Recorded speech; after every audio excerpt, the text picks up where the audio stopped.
Hello friends, हमने पिछले video में सिंपल कैश बुक पढ़ा था। कैश बुक का first kind simple cash book पढ़ा था। आज हम पढ़ेंगे second kind two column cash book.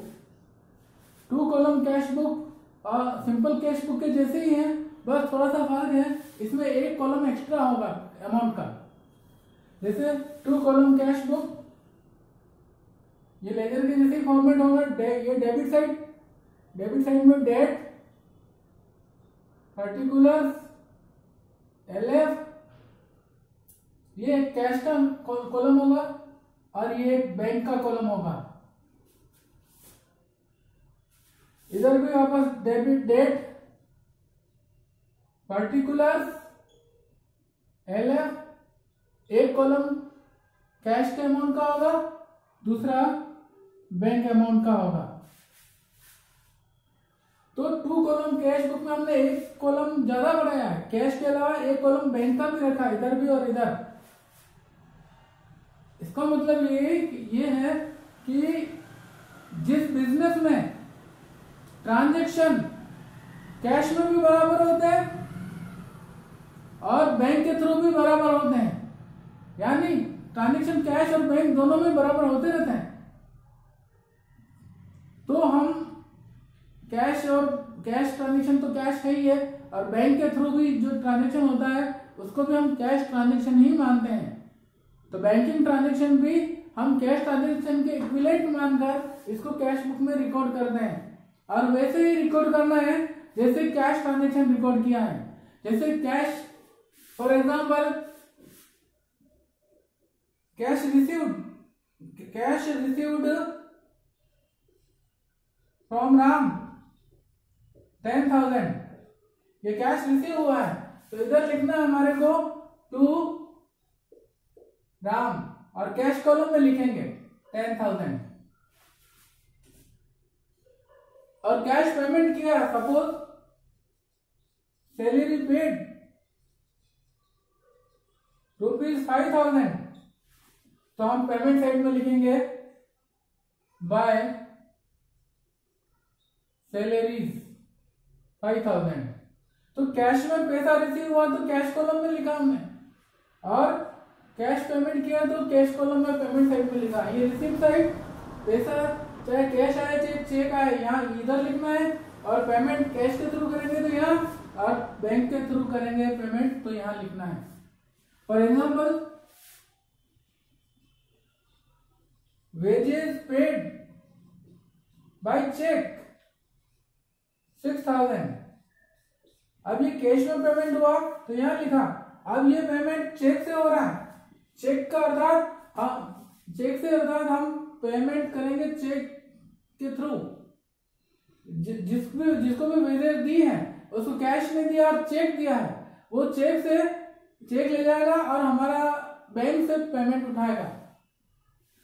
तो हमारा बैंक में पेमेंट कम हो जाएगा, तो हम यहाँ एंट्री कर सकते हैं बाय वेजेस, और कैश कॉलम में नहीं लिखना है हमारे को बैंक के कॉलम में लिखना है, क्योंकि चेक से पेमेंट बैंक के द्वारा किया जाएगा।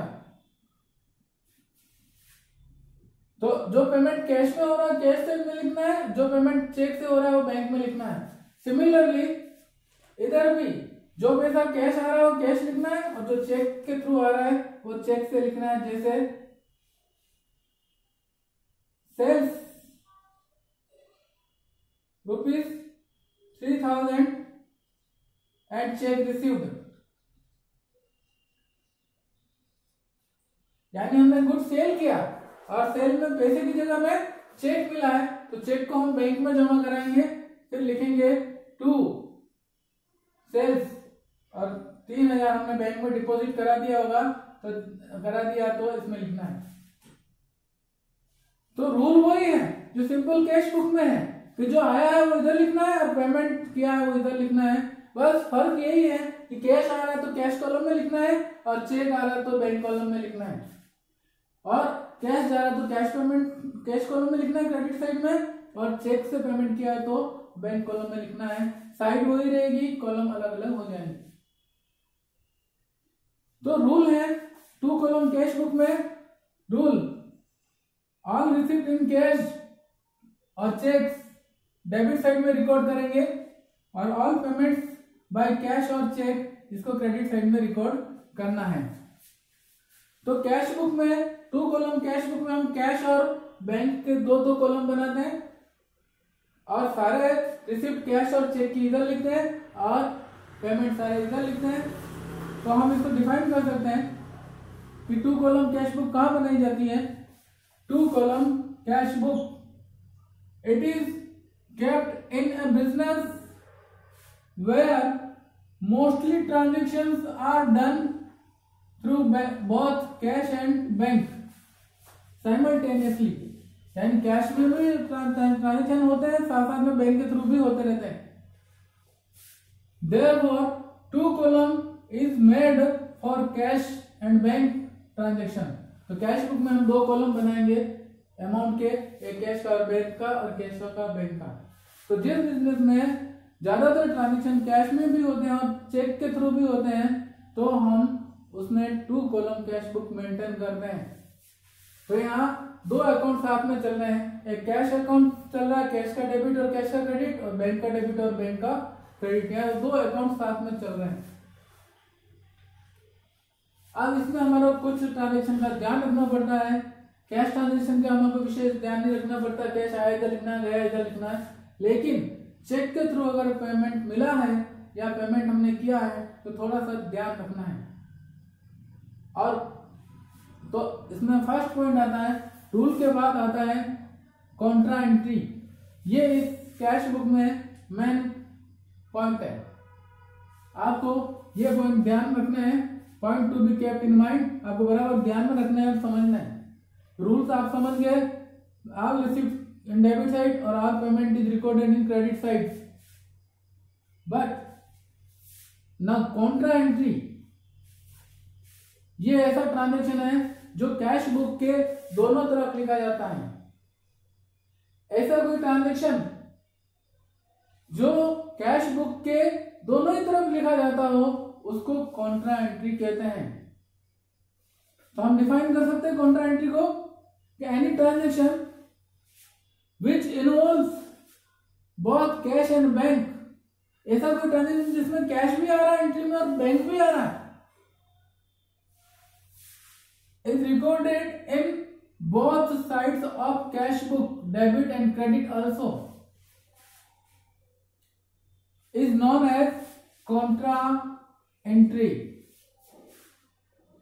यानी ऐसा कोई ट्रांजेक्शन जिसमें एंट्री में कैश और बैंक दोनों ही आ रहा है, डेबिट क्रेडिट में, डेबिट में कैश आ गया तो क्रेडिट में बैंक आ रहा है और डेबिट में बैंक आ गया तो क्रेडिट में कैश आ रहा है। यानी एक ही एंट्री में बैंक भी आ रहा है और कैश भी आ रहा है, तो उसको हमें कैश और बैंक दोनों अकाउंट में पोस्ट करना होता है, तो दोनों साइड में लिखना पड़ेगा, तो उसको कॉन्ट्रा एंट्री बोलते हैं।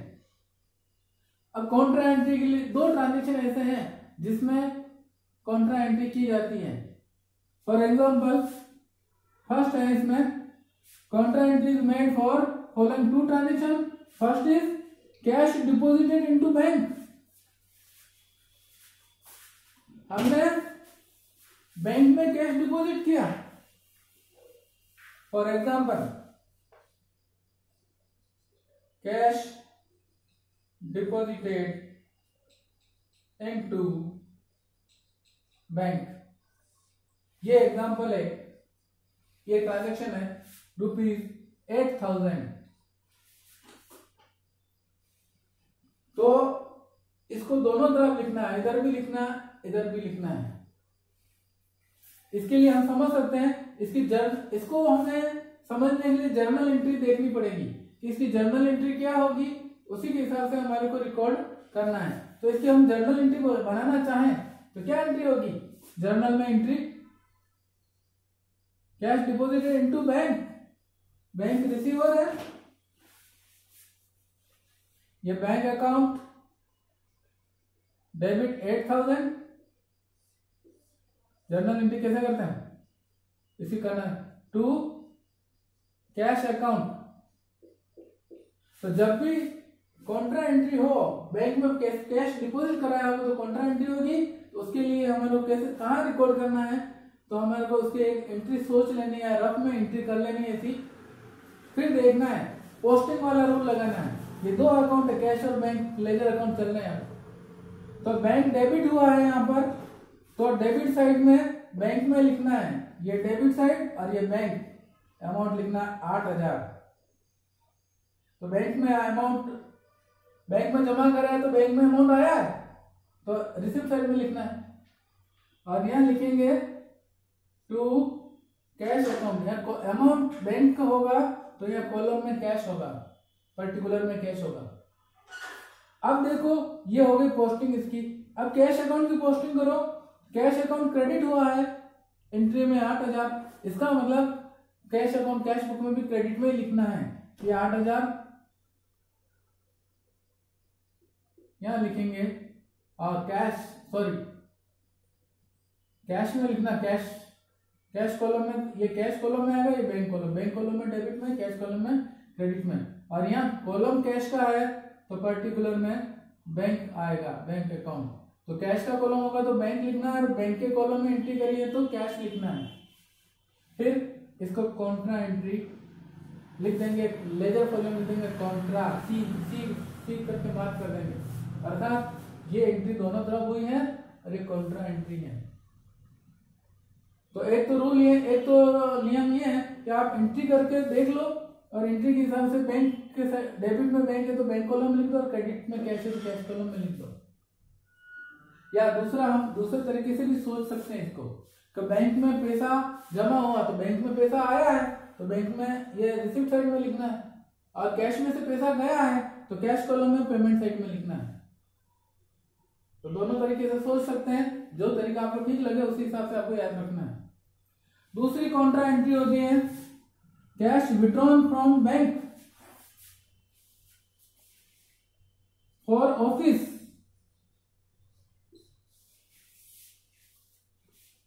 यानी कि बैंक से पैसा निकाला, cash withdrew from bank for office use,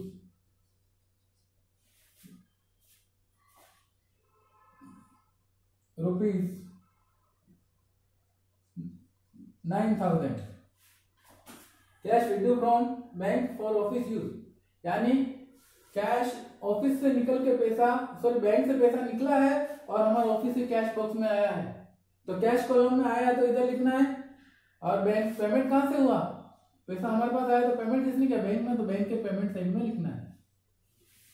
या फिर इसकी एंट्री करके सोचे, एंट्री क्या होगी, कैश हमारे पास आ रहा है तो क्या एंट्री होगी इसकी, cash account debit 9,000, who is giver, bank account 9,000। तो हम पोस्टिंग के रूल के हिसाब से भी इसको यहाँ रिकॉर्ड कर सकते हैं। कैश यहाँ डेबिट हो रहा है तो ये कैश, तो डेबिट साइड में कैश कॉलम में लिखना है, ये डेबिट साइड और कैश कॉलम, कैश है तो कैश कॉलम में लिखा हमने 9,000। तो यहाँ कॉलम कैश का है तो कैश में कहां से आया, बैंक से आया, बैंक अकाउंट। तो कॉलम के उल्टा वाला यहाँ लिखना, कैश है तो बैंक लिखना, बैंक है तो कैश लिखना। इसी तरह बैंक क्रेडिट हुआ है तो यहाँ बैंक के क्रेडिट में लिखना है 9,000, यहाँ लिखेंगे कैश अकाउंट कॉन्ट्रा, और कॉन्ट्रा मार्क कर देंगे यहाँ पे, लेजर कॉलम में कॉन्ट्रा मार्क कर देंगे क्योंकि इसकी आप आगे पोस्टिंग नहीं करनी, यही हो गई। अब दूसरी तरीके से सोचिए, एंट्री करके भी यहाँ रिकॉर्ड कर सकते हैं और बिना एंट्री के भी हम यहाँ रिकॉर्ड कर सकते हैं। सीधा सीधा सीधा सोचना है, cash withdrew from bank for office use, bank से पैसा पेमेंट हुआ है और ऑफिस में आया है, तो ऑफिस में आया तो कैश कॉलम में लिखना, कैश बॉक्स में रखा हमने, और बैंक से पेमेंट हुआ तो पेमेंट साइड बैंक की है, तो कैश में आ रहा है और बैंक से जा रहा है पैसा। तो ये कॉन्ट्रा एंट्री दो तरीके से होती है, कैश डिपॉजिटेड इनटू बैंक और कैश विड्रू फ्रॉम बैंक।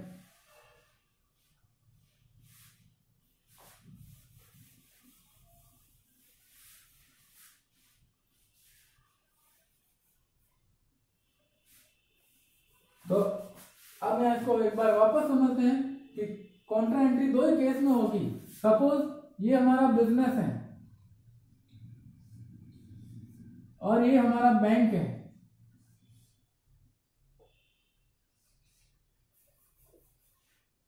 ये बैंक है।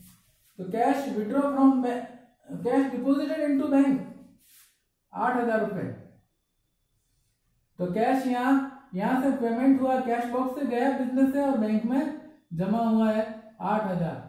यानी पैसा ऑफिस से बैंक में जाए तो कॉन्ट्रा एंट्री, या बैंक से ऑफिस आए तो कॉन्ट्रा एंट्री। दूसरा उदाहरण, cash withdraw from bank for office use 9,000। अब हमने उल्टा किया, 9,000 रुपये निकाला, बैंक से पेमेंट हुआ और आया कहाँ, कैश में आया है 9,000। तो कैश में आया है 9,000, कैश में लिख दिया, बैंक से पेमेंट हुआ बैंक में इधर पेमेंट में लिख दिया। तो दो ही केस में कॉन्ट्रा एंट्री होती है कि पैसा ऑफिस से बैंक में जाए या बैंक से ऑफिस में आए तो कॉन्ट्रा एंट्री होती है। अब तीसरा रूल है, Contra entry is not made for drives from bank for personal use. Bank से पैसा निकाला ऑनर ने और ऑफिस में नहीं लाया, बैंक से पैसा निकाल के ऑफिस में नहीं लाया, वो घर ले गया,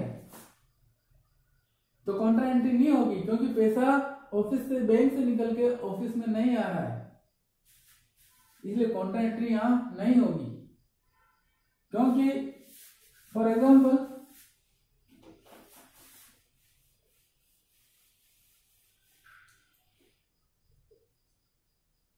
cash withdraw from bank for personal use ₹5,000, यानी 5,000 रुपये ये ऑनर का घर, हाउस ऑफ ऑनर। तो ये ऑनर गया, यहां से 5,000 रुपये निकाले और यहां आए, तो इसकी कॉन्ट्रा एंट्री नहीं होगी, क्योंकि पैसा निकल के कहीं और गया है। पैसा निकल के हमारे पास आया 9,000 तो कॉन्ट्रा एंट्री है, पर पैसा निकल के ऑनर के घर गया है तो उसकी कॉन्ट्रा एंट्री नहीं होगी। तो जब भी पैसा बैंक में निकल के कहीं और जाएगा तो उसकी कॉन्ट्रा एंट्री हमें नहीं करनी है, उसको खाली पेमेंट साइड में खाली यही लिखेंगे, पेमेंट साइड में लिखना है ड्राइंग्स, और ड्राइंग्स कहां से करी, कैश में से करी तो यहाँ, और बैंक से करी तो यहाँ लिखना है, बस इसी साइड पेमेंट साइड में लिख के छोड़ देंगे। तो इस तरह से ये एंट्रीज होती हैं। रूल ये है, कॉन्ट्रा एंट्री दोनों तरफ करनी है। किसके लिए करनी है Contra entry, cash deposited into bank, पैसा बैंक में जमा हुआ है तो एंट्री करनी, यहाँ से निकला और यहाँ गया। और कैश विड्रॉ फ्रॉम बैंक, पैसा बैंक से विड्रॉ हुआ तो कॉन्ट्रा एंट्री करनी है। और तीसरा ड्राइंग्स, बाहर गया पैसा, हमारे ऑफिस में नहीं आया तो कॉन्ट्रा एंट्री नहीं करनी।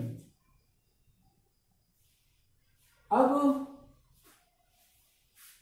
नेक्स्ट रूल, चेक के बारे में क्या क्या पेमेंट किया है तो क्या करना है, सैलरी का पेमेंट किया, रेंट का पेमेंट किया तो क्या करना है, वो इधर लिखना है।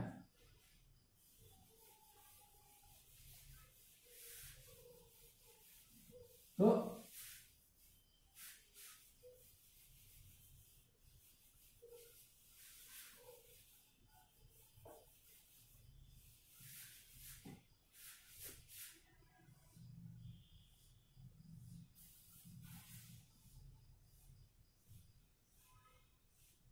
कुछ एग्जांपल से और समझेंगे।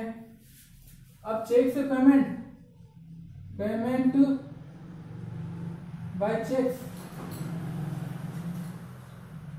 तो क्रेडिट साइड में लिखना है अपने को, क्रेडिट साइड बैंक कॉलम में लिखना है सारे। For example salary paid by cheque ₹3,000, तो यहाँ पेमेंट साइड बाई सैलरी लिखेंगे और ये बैंक में लिख देंगे 3000 paid to Gopal by cheque ₹4000। तो गोपाल को पेमेंट किया है तो गोपाल, और यहाँ 4000 बैंक के चेक से पेमेंट किया तो यहाँ लिख देंगे। तो मैं ये समझाना चाह रहा हूं कि पेमेंट चेक के थ्रू पेमेंट करेंगे तो आपको इस तरह भी लिखना है, बस ज्यादा नहीं सोचना है। चेक से पेमेंट किया लिखो, सैलरी का दिया, बैंक कॉलम में लिख दो। गोपाल को पेमेंट किया, गोपाल का नाम लिखा और बैंक कॉलम में लिख दो। तो चेक के थ्रू पेमेंट सिर्फ क्रेडिट साइड में लिखते हैं, बैंक कॉलम में लिखते हैं, ये रूल है। अब बात करते हैं कि पेमेंट चेक के थ्रू हमें मिलता है, हमें कहीं से पेमेंट में चेक मिला है, कैश मिला है तो यहाँ लिखना है, पर चेक मिला है तो हमें थोड़ा ध्यान रखना पड़ता है, इसको थोड़ा ध्यान से समझना है आपको कि चेक मिलते ही आपको बैंक में नहीं लिखना है। हमें ये दो रूल ध्यान में रखने हैं कि चेक मिला और उसको बैंक में डिपॉजिट किया कि नहीं। तो हम क्या करते हैं, एग्जांपल से समझते हैं।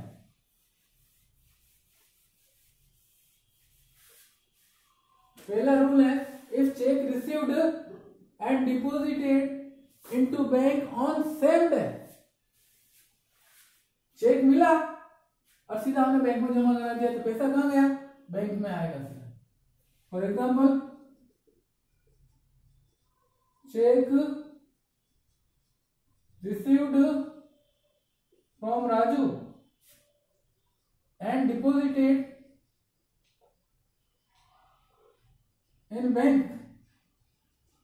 ट्रांजेक्शन में क्लियर लिखा है, चेक राजू से रिसीव हुआ और बैंक में डिपॉजिट हो गया, तो सीधा चेक कहां गया, बैंक में लिखेंगे डायरेक्टली टू राजू। किससे मिला, राजू से मिला है। और कहां गया बैंक, कहां पड़ा है चेक,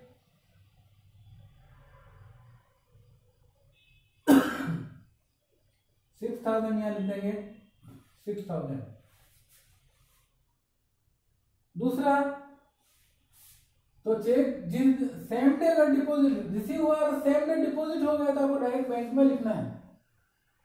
और चेक मिला, आज मिला है और डिपॉजिट कल हुआ है, तो अपने को इसको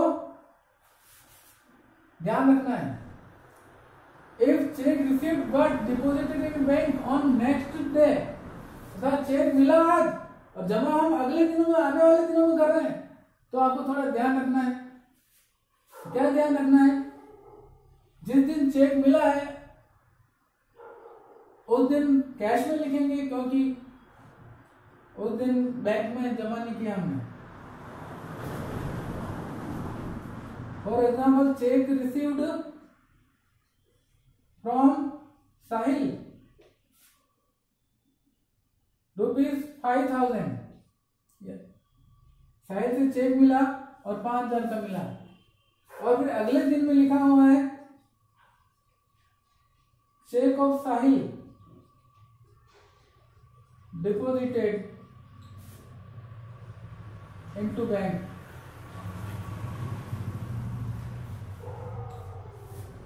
यानी चेक डिपॉजिट, चेक आज मिला है लेकिन आज चेक मिला और बैंक में छुट्टी, शाम को लेट मिला, बैंक बंद हो गया, तो हम चेक को कहाँ रखेंगे, बैंक के बाहर फेंक के तो नहीं आ जाएंगे हम चेक मिला है आज हमें, हम बैंक में जमा कराने गए लेकिन बैंक बंद थी, तो चेक को हम ला के कैश बॉक्स में रखेंगे। तो चेक बैंक में जमा नहीं हुआ है, आज मिला है, साहिल से मिला है और बैंक में डिपॉजिट नहीं हुआ, तो हमने कहाँ रखा, कैश बॉक्स में रखा है। ये कैश बॉक्स में रखा है चेक, तो उस दिन बैंक में नहीं लगना। चेक मिला है लेकिन चेक बैंक में जमा नहीं हुआ तो बैंक में नहीं लिखना, आपको कैश बॉक्स में लिखना है। हाँ, नेक्स्ट डे फिर ये चेक जैसे ही बैंक खुलेगा हम चेक जमा करा देंगे, तो यहाँ कैश बॉक्स से बैंक में जा रहा है तो कॉन्ट्रा एंट्री होगी। तो अब ये बैंक में जमा होने लगा 5000, तो यह लिखेंगे टू कैश, कॉन्ट्रा एंट्री है 5, बैंक में चला गया तो बैंक में लिखना है। अब चेक गया कहां से था, कैश बॉक्स में से गया था तो पेमेंट कैश बॉक्स से हुआ तो कैश बॉक्स कैश कॉलम में लिखेंगे और यहाँ लिखेंगे बैंक कॉन्ट्रा एंट्री। तो आपको समझ में आ गया होगा कि कैश और चेक्स की एंट्री कैसे करनी है और किस ट्रांजेक्शन की कॉन्ट्रा एंट्री करनी है। अब इस सारे रूल को हम किसी इलस्ट्रेशन से समझेंगे। पूरा इलस्ट्रेशन होगा, उसको हमें कैश बुक में कैसे रिकॉर्ड करना है, डिफरेंट ट्रांजेक्शन को कैसे रिकॉर्ड करना है, वो हम नेक्स्ट वीडियो में समझेंगे। Thank you.